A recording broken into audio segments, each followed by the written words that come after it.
नमस्कार, स्वागत है आप सभी का आवाज जनता की। मैं सत्येंद्र उपाध्याय। देख सकते हैं निकाय चुनाव को लेकर के प्रत्याशी मैदान में और हर पार्टी का प्रत्याशी जनसंपर्क में है, तो उसी को लेकर के वार्ड नंबर 49 में है, जिसमें सूरज झा जो कि कांग्रेस के प्रत्याशी हैं, उनसे बातचीत करेंगे क्या है समर्थन और कैसा मिल रहा है उनको लोगों का सहयोग। सूरज, जैसे कि आप क्षेत्र में घूम रहे हैं जी, तो लोगों का सहयोग कैसा मिल रहा है आपको? जी नंदग्राम की भूमि मेरे लिए बचपन से लेकर अब तक अनमोल है, अतुल्य है।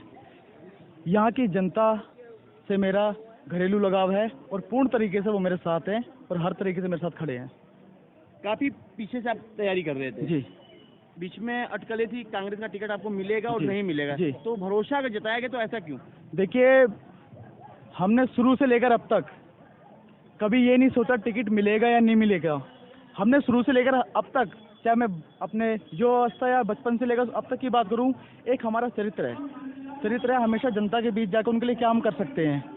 युवा होने के नाते युवाओं के लिए हम क्या कर सकते हैं। शिक्षा के क्षेत्र से मैं आता हूं, तो हमेशा एक प्रयास रहता है कि शिक्षा के क्षेत्र में जो यहाँ की नंदग्राम में शिक्षा व्यवस्था काफ़ी बेकार हालत है, उसके लिए हम कैसे आगे बढ़ के आगे आ सकते हैं। तो टिकट तो एक दूसरा मुद्दा था, राजनीतिक मुद्दा था, मगर नंदग्राम की जनता की सेवा के लिए हम लोग हमेशा सदैव आगे थे।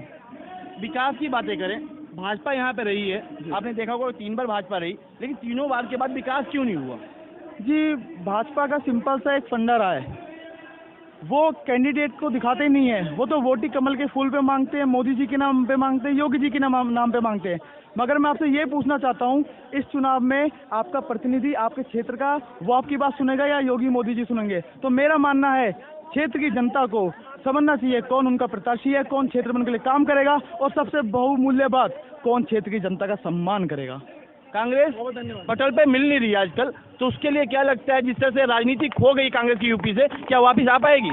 जी, कांग्रेस राजनीतिक पार्टी होने के साथ साथ एक देश के हित में सर्वोपरि सब कुछ सम्मान करने वाली पार्टी है। पटल पे होना नहीं होना आपने यहाँ तो यह बात कर ली, मगर उत्तर प्रदेश को आप हमेशा बात करते हैं, मगर आप कभी कर्नाटक को लेके बात नहीं कर रहे। कर्नाटक में कांग्रेस का क्या पोजीशन है और बीजेपी का क्या अटकलें चल रही हैं। तो ये राजनीतिक पार्टियां हैं, समीकरण बनते हैं, बिगड़ते हैं। इसका मतलब ये नहीं कि कांग्रेस नीचे चली गई। कांग्रेस देश के लिए थी, है और रहेगी, और हम जैसे कार्यकर्ता निरंतर देश हित की सेवा के लिए हमेशा आगे रहेंगे। आपके पार्टी के लोग ये कह रहे हैं, जैसे कि यहाँ पे टिकट बंटवारा हुआ तो एक बड़ा भेदभाव हुआ, भारतीय जनता पार्टी करे या समाजवादी पार्टी करे, बहुत सारे ऐसे कैंडिडेट रहे जो बाहरी और अंदर की लड़ाई की वजह से उनको टिकट नहीं मिल पाया, तो इसमें क्या कहेंगे आप? जी, भाजपा में भले ही टिकटों की कीमत लगी हो, मगर मैं तो एक अदना सा कार्यकर्ता हूँ, कांग्रेस का सच्चा सिपाही हूँ। मेरे नेता राहुल गांधी जी, प्रियंका गांधी जी, मल्लिकार्जुन खड़गे जी, सोनिया गांधी जी हैं, और जो उनका नेतृत्व में जो भी वो देश हित में जो भी आदेश करते हैं, और हम भी अपनी तरफ से जो भी कर सकते हैं, हम निरंतर उस पर काम कर आगे करते रहेंगे। मैं बात करता टिकट बंटवारे क्यों लेकर के, आप जहाँ से आप आते हैं यूपी और बिहार की लोग यहाँ पे काफी संख्या में हैं, लेकिन उनको जो भागीदारी की बात आती है उनको भागीदारी नहीं मिलती, उस पर बात कर रहा हूँ सर। जी, मुद्दा क्या है? मुद्दा अभी हम जातिगत समीकरण पे बात ही नहीं कर रहे। मैं आपको पूरी बात बताता हूँ। हमने निरंतर बिना भेदभाव के नंदग्राम की जनता से जुड़ के काम किया है, और कभी हमारे दिमाग में ऐसी सोच भी नहीं आई, और कांग्रेस पार्टी ने कोई समीकरण नहीं बैठाए। कांग्रेस पार्टी ने केवल एक कार्यकर्ता की मेहनत का सम्मान किया है, संघर्ष का सम्मान किया। क्या होगा आपका जी? जीते पहली बार अगर जीत जाते हो तो पहली वो समस्या जिसको दूर करोगे आप? जी, नंदग्राम में आके अगर आप विजन पूछेंगे तो मुझे लगता है इस सवाल का जवाब आपको अपना आप मिलेगा।